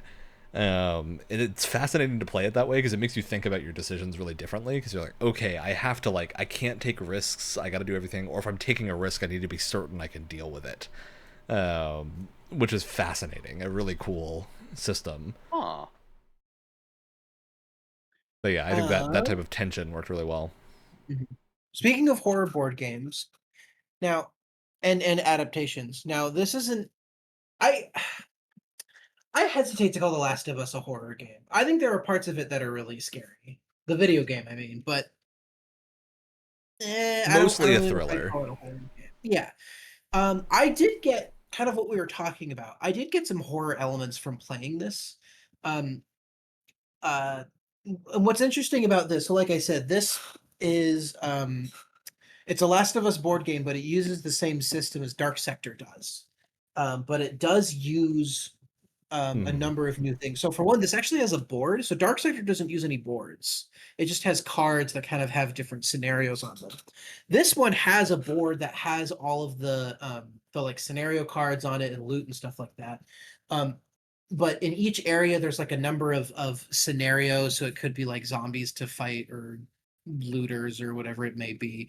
And there's also like campfires and looking for loot and stuff like that. But there's also a constant timer going of like when zombies are basically like moving into your position. So you have to get to the end of the game as quickly as possible. And you can take the time to slow down and find loot and stuff like that to kind of gear yourself up for the final boss fight, but that also does take time, and there's also moments where like you take extra time, and so you have even less time than you thought you did before, and all of that is kind of scary because you're trying to juggle. It's this constant stress. You're trying to juggle like should we stay here and loot the area and potentially get more stuff, or potentially get more hurt, or do we just move on to another area? Which is kind of fun, and it's cool too. in terms of like adapting the video game, it is cool how much they like take from the video game.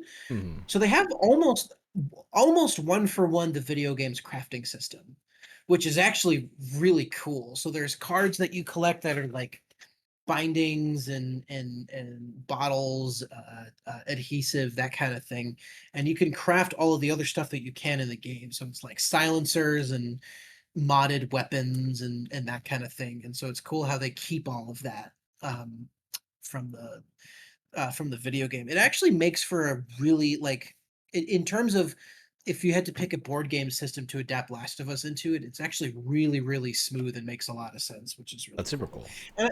And I also think just with Themeborn, who makes these games, their games always have a twinge of like horror or like spookiness to it just because of the art style. Like the cards I was showing you, they're very like sketchy and they're very like jagged and black and Mhm. white, and they can be really like kind of gross and creepy sometimes. And so I think they do a very good job of setting an atmosphere and a mood for their board games that I think can be really, really hard to replicate. But just like the harsh rules, the black and white aesthetic to basically everything, I think adds a lot of like horror theme to it that I think a lot of other board games don't have. Just because it's really hard to do. Mhm. Yeah. It's super interesting to see how these conversions work when there is an attempt to make like both a board game that does video game mechanics, which is kind of what I'd say Vantage is, versus a board game that is adapting a video game and trying to specifically like get that feeling across of what the game was. Especially if it's in a genre that's really odd. Like a good example to me is the Dark Souls and Elden Ring games, which I don't own either of, but they're fascinating to me because of just how like, and I don't say this as a bad thing about the games because I think it makes a lot of sense how limited they are in terms of like like the Elden Ring board game doesn't have most of Limgrave in it unless you get an expansion because of the fact that like the minis and whatnot and all this stuff they focused on other things in the main box, which is fascinating to see like that adjusted into a board game setup. Because yeah, you definitely would want it to be simpler than the video game because you don't want it to be tracking everything individually the whole time. Just interesting to think about. Well, it's like how do you well, it's almost like what happens when you want to adapt like a book into a movie or something. It's like it's such a different medium, but you still have to get the soul of what Mm-hmm. people liked about what you're adapting across in the first place. Like with board games, you typically have to scale things back just because video games are allowed to be these massive, sprawling worlds or whatever they may be. In board games, you really have to tone all of that down so that you don't spend 6 hours setting up all of your stuff. you know? So it's like how can you take the soul of what people really like about a video game, even as something as big as Elden Ring, and then kind of shrink it down to an analog medium. I can't even imagine the thought process that goes into like trying to adapt something like that. You Mm-hmm. know, like you can either go all out like they did with the Deep Rock Galactic game and just try and make it as one to one as humanly possible, which sometimes has mixed results, or you take something very specific that people really, really like and then just kind of board gamify that one specific concept. Yeah, It's I think it's a good way of I putting it. Is like focusing in on that one thing tends to work really well. Yeah, because like with and what's interesting with The Last of Us is that the board game is that it kind of does both. So like I said, it has largely the same crafting system as the video game, weapons and degradation and all of that. But another interesting thing that they added was you have like character development, and it's not like an ongoing story or anything. It's kind of randomized every time, but you pick a character, so it could be Joel, it could be Ellie, it could be Tommy or Bill or Tess or whoever, Mm-hmm. and you have like these character flaws that can only be achieved if you do an action a certain amount of times. So with Joel, it's like, oh, he struggles with opening up to others and kind of leading the group. So if you take charge, which is a mechanic in both Sector and Last of Us, where essentially you go first and whatever happens in the scenario tends to happen to you specifically. If you take charge a certain amount of times, that then allows you to overcome your character flaw and you get a cool bonus or something like that.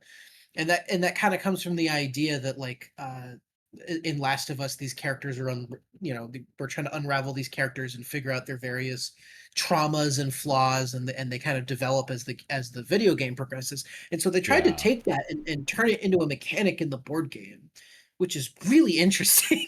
That's very cool. Yeah, it's like a fairly shallow mechanic as they go, but it's incredibly effective as a storytelling device and just as a cool way to shake up the gameplay. Like, how can you create scenarios in which everyone can get their flaws overcome in like one round or something like that? It's really cool. That's super fascinating. It kind of reminds me of another game, which I think I've mentioned on the podcast a couple of times, that I've played a few times, which is Kingdom Death Monster, which is the super wacky. It's a very like horror themed game about guiding a settlement. Yeah, that's the reason people very play body horror-y. It also does a very interesting aesthetic. I'll encourage you to look that up on your own time and hopefully not with children around. Yeah, not at work. I don't think every horn on every monster is a penis, right? It can't be. There have to be some that are just horns. Alex, I love how I was dancing around it and you just come straight out. Charge right on What's ahead. going on? Just right in there. Yeah, Kingdom Death is really like it's an old school horror aesthetic. It uses a lot of things that are very, rely on the imagery of phallic objects, to put it gently. But it's a fascinating game aside from that because of how it's constructed and like it is the most heavyweight of heavyweight games I think you can get, where it's like a campaign style game that has multiple different boards that you have to set up. It's got combat scenarios with boss fights, which is the really cool part. That's the part that I think is the best handled thing. Oh my and god, it's got like a expansions monster for this hunter game system. are $100. Sorry, I didn't Wyatt, mean to interrupt. you should look up how expensive the base game is. What? Sorry, Ridiculous. expansions are over $100. There was a deal at the at Gen Con for getting it in the Gambler's Chest expansion, which is the biggest expansion. It has a bunch of stuff, and the cost for that plus the base game was $666, and that was a deal. That said, the components are incredibly well made. It's a boutique game, like it's very low print volume and very well designed. Like the actual miniatures are some of the best that you'll get anywhere. But they vary greatly from like a normal looking miniature to pinups, because the artist who does it is a pinup artist and makes some really wacky stuff. Yeah, so I was joking about it earlier, but honestly, the core game, like the models are not that. Core game and Gambler's Chest for the most part are pretty normal. They're like on theme kind of, but there's a lot of minis available that are just 3-dimensional pinup art. Yeah, it scares me. I'm never gonna paint one because I can't paint skin that well.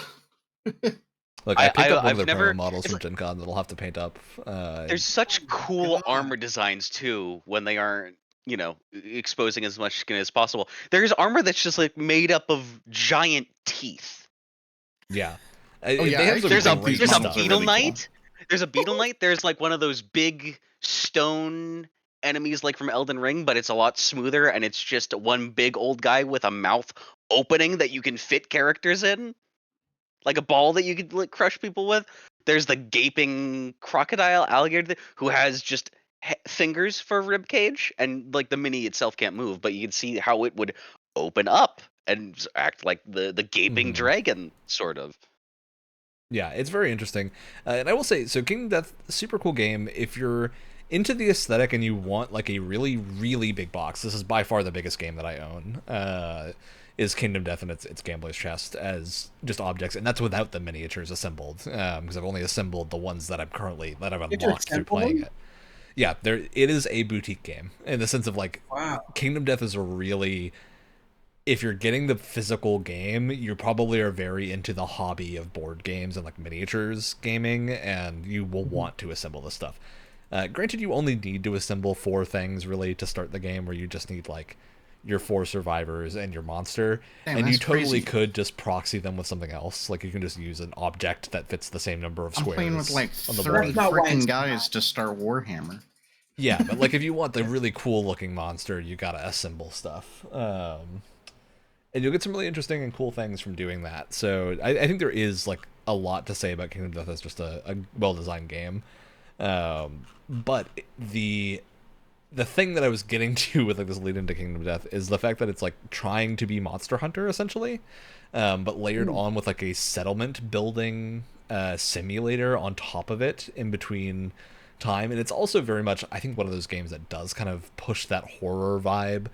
In that it's very easy to just completely wipe your squad when you go into a fight through sheer chance, and that's designed into the game for the most part. And there's ways to mitigate that, like don't group up, don't get like put in a situation where the monster can gore all of you at once. But playing Kingdom Death is kind of expected that you're going to fail a fair number of fights, and they build that into the game because your settlement is sort of your lives for a campaign, where you track the individual members of your settlement by number, and then whenever you need to make a new character, you give them a name and your equipment and whatnot, passed down from other people, and it makes a really interesting like story as you play it. That said, it's incredibly setup intensive. It's very much a game that is just like kind of clunky to play, but in a way that works well once you actually get into it. But the game itself is really in depth to get together. They do have a digital version called the Simulator, which is also vastly cheaper. Like getting the Simulator version, you can get the base game for $20, and then all the expansions are vastly cheaper, like $7 instead of 100 per expansion. So very easy to play it through Simulator if you want to try Kingdom Death and not invest $400 into the base game. You can just try through the Simulator, which is much cheaper, and to my understanding works pretty well. I haven't played it myself, but it like seems like, Gloomhaven I think is a game that benefits from having a digital version. yeah, it seems like that kind of situation where Yeah. that sounds like a cool thing I'd like to play, like on a keyboard and mouse. Yeah, totally. Because yeah, I think a huge part of the appeal of Kingdom Death is the models, and so like if you're a person that really likes painting, you're gonna want the physical version just because Kingdom Death's actual plastic models. Actually, I think I have one over here. Let me see.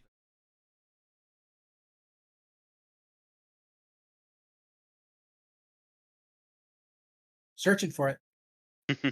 Gotta remove the dead air as much as possible here. Oh. See, look, when I have to look for my models, I don't have to go anywhere but my desk that's piled high with random in progress junk. I gotta reattach the sword, You but go. you get like these really cool, Oh wow, super detailed. Are those minis. resin or plastic? These are resin. Actually, no, this is plastic. There are resin models. Okay. I would be so scared to paint one of those because I feel like I'd ruin it. Well, the trick with these is like these are so high quality that they look good unpainted in a bizarre way. Though I did grabbing this one, pull the sword off by accident. Although it's very easy to reattach. I just need to reglue it. But yeah, they're super detailed, very cool. If we're don't let me cut you off, Ryan. But if we're talking about that was it, I was done. Video game adaptations into board games and like miniature war games, I do have quite a few models. I've never actually quite played the game yet, but I do have quite a few models for the Fallout miniatures game. Oh, there's 2 of them now. Fallout Wasteland Warfare, which just announced the 2nd edition actually, and they're going like for the 2nd edition, they're basically just pivoting to go all in on solo and like co-op play rather than their sort of like more traditional war game mode, which it still will have that, but because they recently published more of a skirmish game, I think they're just picking out what's more unique about the system. Yeah. But those Fallout models are really great and a ton of fun to paint. Like I said, I have not played the game yet, but I've heard it's good. I've got some friends that have played it a handful of times, though I think almost all of us are more into the hobby aspect because we're fans of Fallout than Yeah. board game There are itself. definitely certain games where I'm like, I'll pick them up just for the miniatures. I considered that with the Yeah. Elden Ring game, with no intention of ever playing it, but I the minis are really cool looking. I bought into the Marvel skirmish game just because of the minis, but then I ended up playing the game and I really love it. It's really good. Yeah, I've heard the Marvel one But, is great. Marvel Crisis Protocol. That's that one. That's by the same people who did Shatterpoint. Yeah. But the other thing, I was going to mention a specific thing about Kingdom Death and just remembered it as I forgot while we were talking about it. But the thing that I wanted to talk about with it that was really interesting that is like a video game adaptation is the AI system for Kingdom Death, where your monster AI is handled by a deck that has, you can seed based on the difficulty you want the fight to be or the version of the monster you're fighting. So like you have one monster, which is like, oh, you've got the screaming antelope. This is a monster you can fight. You've got different versions of the screaming antelope you can go after, and those will add in harder cards to its AI deck. In addition to the basic ones, so you get like this interesting adaptation of the fights as they go on, where like you can suddenly have a more challenging version of a thing that wasn't that hard to begin with. And they've also got loot cards where you like draw a loot card after you do certain things, and there's like kind of the Monster Hunter part break equivalent, where you can break parts and you'll pull like a rare loot card that you then get to add to your settlement and use, which is very fascinating. And the other really cool thing about the base game of Kingdom Death, so the models in the base game are not what they refer to as like dynamic models, which are the ones that are pre-posed and pre-done. The base game Kingdom Death models are armory models. So they basically come with a huge set of minis that are on sprues that you can cut out, and you combine them to make characters based on the gear you have in the game. So you can that's like awesome. equip different armor sets a la Monster Hunter, and then put together a character with the plastic pieces that represent those models, those armor sets, if you want to. Which is really cool. So Obviously, cool. once you put them together, they're kind of stuck that way. So you sort of are kind of building out what you want. And it comes with a bunch of spare stuff, so you can kind of customize things and make them how you want, which is really interesting. Yeah, it's a very fascinating system. And something very cool I just learned. So apparently they've added to the online simulator the ability to print off and use your record sheets from the online version to convert your online game to a physical one, if you get a physical copy. So you can kind of print off your digital game sheets. Yeah, it is really interesting. That's the Kingdom Death segment. Crazy game. Never heard of it before. Fascinating. Yeah, it's very interesting to look at, and I heavily recommend like really watching like a playthrough or something. People seem to really like painting the models too, especially the pinup models. And for obvious reasons. I think you answered your own question there, Alex. But I do. I've seen a lot of people who really like painting them too, because it's more of a challenge to like paint a more painterly skin tones rather than a Space Marine in full armor and everything. Yeah, I really like painting metal. I love that edge wear. Oh yeah, me too. I love to beat the hell out of like a guy in all metal, make him look like he's been through it. Yes, that's one of the things that I was expecting to be able to do at Gen Con. I was just like, okay, maybe like for the Gundam thing, I thought we were gonna get like one of those entry grade Gundams to do. No, we got little like miniature sized Gundams for the Gundam trading card game. Yeah. I was just like, I have "Ooh." mine. So now I just need to find an waiting. entry grade, and now I just need to find an entry grade Gundam that I can practice damage effects on and see how I can like burn and scuff up and scratch the armor. I've built that I wanna customize, and I haven't yet because I've built like 3 or 4 of the entry grade RX-78-2 Gundams. Now I'm talking about Gundam, which is not on topic, but I mean, it is. Oh yes, it is. There's game. a Gundam card game. Oh yeah, the card game's out. I opened 2 packs yesterday. Alex and I assembled miniatures at Gen Con for the miniatures game. I'm really very curious. Cool. I have some on the way. So my starter deck for the card game and the like starter miniatures that come with it, I got them from P Bandai, which was great. I locked in months and months ago, and I got it for retail price. But they still haven't shipped them. and I'm like at my local game store, walking past them on the shelf. And I'm like, come on, just ship them. So Why like, not get another extra late- set in the meantime, Alex? don't even go there. Why I know. not? Don't be that voice. I already It's have there that right voice. in front of you. But You should just do it. Get they an extra should be pull or arriving. two on They're those rare supposed to shiny ship. cards. They're supposed to start shipping on the 22nd. So I am very excited to play both the TCG, which I did do one of like the Learn to Play events, and curious about the models. I don't know if I'm really going to get into the new war game. Maybe I'll give it a try, but I love the hobby aspect, so I'll love to give those a little paint up. I got the Xeon ones coming to me. I'm really curious how those assemble too, and I guess you guys know the answer. But I'm so thoroughly impressed with like the sprue, excuse me, the runner layout. Yeah, they're that part was fun. They're really good. The big Gundam, so I'm curious how they translate that into small scale. Yeah, they're proper like push fit. They feel like mini Gundam kits, and that you like slide them together the way you would a Gundam essentially. Awesome. Which yeah, works really cool. All right. Well, I think we've run our gamut of board game stuff, which brings us to shoutouts. We talked about a lot of fun games. Alex, I think you have one that we should start with because I don't want to end on that. Are you sure you don't want to end on the non-visual card opening? I don't want to end on the person with no camera right now doing a card pack opening. So I have with me right here that none of you can see the Gundam card game New Type Rising booster Are we pack. doing a card pack with? With no, no come visual. on. Yes, No, we are, Wyatt. come All right. on. Can you hear that? Hang on. Whoever introduced this and- concept to this podcast, Let's make sure to get a nice bit of Foley here. to Opening hell up. with you. I think it was Ryan. I want to say Ryan, so that I don't think get I was the blamed. first Alex. one. It was Alex. I was the not first one me. to do that with the Webkins card opening. It was the Webkins pack. Oh God! Oh. Right, it was. Oh, there we go. That's some nice Foley for open. All right, what do we got first? Okay, we're starting out with a few commons. We got now. Keep in mind that I am not going to be able to pronounce half of these cards. A Galoose K. Oh, Goof. What a classic. Oh, I got a goof yesterday. For in audio my listeners, bag. know that you are McCoo? missing nothing. There is no visual. You're seeing Signs of Revolution. The path to victory or defeat.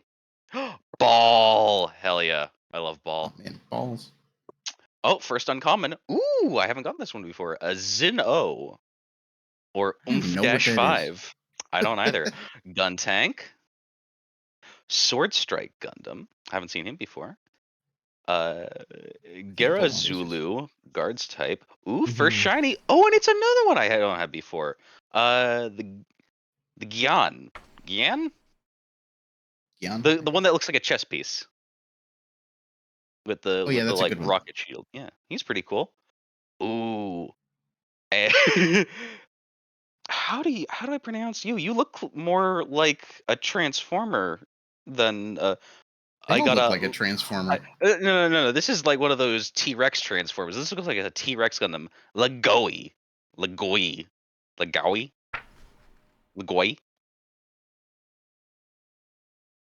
Wonderful. And then the resource card at the end. All right, cool. That's Perfect. been your audio only card pack opening. All right. Next shout out, Great. please. Now, who has a shout out? I do.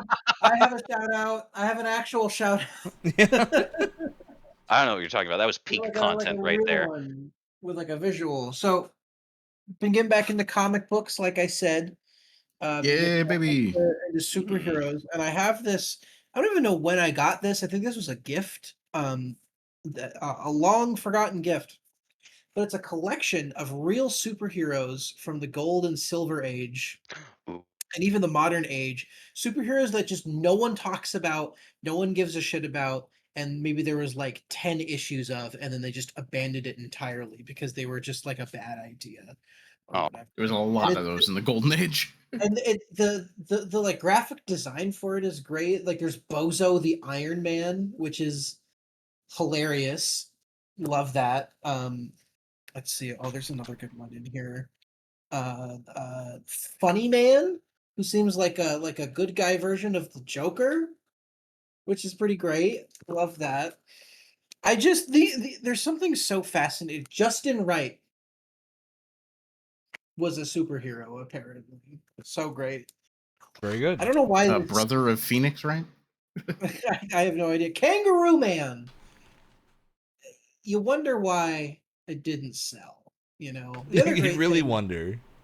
The other great thing is so many of these heroes are in the public domain. There's actually a website that's a massive collection of public domain comics, and it has all of the like PDFs for them, so you can read them right on the website without actually having to buy them, which is pretty cool.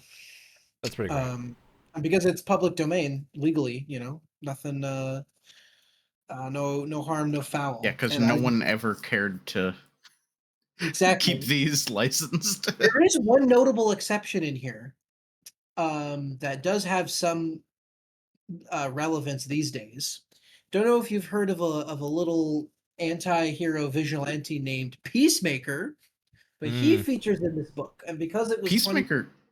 because it was 2015, this came out in 2015, it was not seen as like a very popular IP, Ah. as like a popular character, and because James Gunn loves freaks like this, he brought him back into popularity, which is great. I will say Peacemaker is super important too, but not because of Peacemaker, but because he's the inspiration for the comedian in Watchmen. Oh, All of those Watchmen people were originally supposed to be characters from Charlton Comics that DC had just acquired. Night Owl's Blue Beetle. The comedian is Peacemaker. Dr. Manhattan is Captain Atom. And Night Owl was supposed to be Blue Beetle? Yeah, the Ted Kord Blue Beetle, not the Timey Reyes with the alien scarab. The second Blue Beetle, not the first one and not the third one. But I love how much you have to basically specify with that one. Well, nobody cares about the first one. Nobody knows about the second one. People know about the third one because he's cool and relevant. But all of those characters ended up not being the original version because DC eventually said, actually, I think we might want to reuse these at some point. But yep, he's the comedian. But this has just been super fascinating, and these are so interesting. Just like all the dumb like superheroes that just never got off the ground at all. I find it fascinating. Very good. All right, well, I'll jump in next with a little book I got at Gen Con called The Nebulith, which is a campaign supplement for Lamentations of the Flame Princess, which is a very specific OSR-inspired RPG system, which is interesting because Lamentations, I've never run it. I don't really know if I will run it, but the books that people make for it are fascinating. There's some really, really interesting ones that there's some really controversial ones too. Yeah, I can't say them on the podcast, but there's really fascinating stuff. One of them that I have is the Yellow Book of Brickenwald, I think it is, which is basically inspired by magic school settings like Harry Potter, but instead of being a normal magic school, it's inspired by the King in Yellow. In that mythology. Oh no. Which is fascinating. It's a really interesting take on that type of thing. I picked up this one. Didn't know what this book was, just saw it and was like, oh, that's interesting. Opened it up. The whole book is done in like an ink blot aesthetic, and it's gorgeous. Like, That's this is so the bestiary of Oni. That's awesome. And it's all just like ink blot aesthetic, and God. it's the whole book is like this. It's not like a small part of it; it's everything.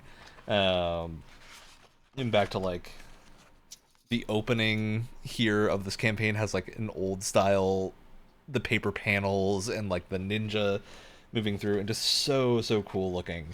Got like comic panels in the front as well. Just really fun stuff like that. This is the panel for the player character classes that's awesome. that are in it.